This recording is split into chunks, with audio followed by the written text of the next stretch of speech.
Now before you install the carb, you can go and snip the tip of the fuel lines here, just to give you a nice fresh piece of line to connect. Now we're going to reconnect the fuel lines to the carburetor. If you find that they're stiff or the hole's a bit small, you can expand it with a screwdriver going like this. If they're too stiff, then replace the lines. So first of all, we'd want to connect the transparent line or the smaller line to the upper connector on the carburetor. Make sure it's nice and snug on the connector or else you're going to have a leak. Next you want the other line connected to the bottom here. And again, make sure it's nice and tight on there. You may find it easier to install the throttle cable now before the rest of the carb. Pull the throttle cable through here again. You're going to need to insert the spring in here like this. Grab the end of the cable. Make sure that this mechanism here is turned with the notch facing toward this screw. Now with the hole lined up like this, insert your cable right into the notch. Pull it back so the cable's in like that, then let the spring go and you've got your throttle cable installed.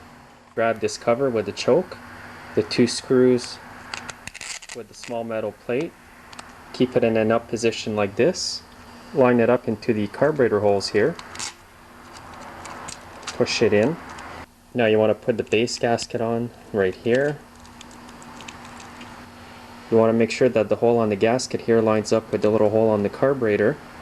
This little hole allows air from the crankcase of the motor to power up the carburetor. Now line up the two screws to the manifold on the engine and screw in those screws.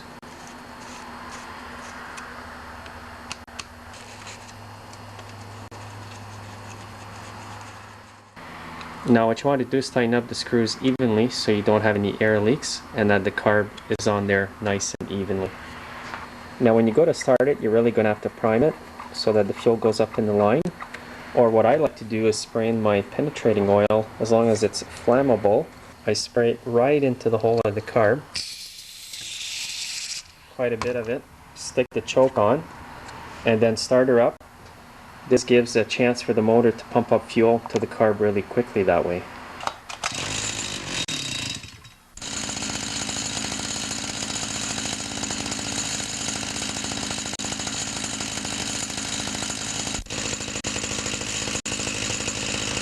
Now that you know it runs, stick the air filter back on and the air filter cover.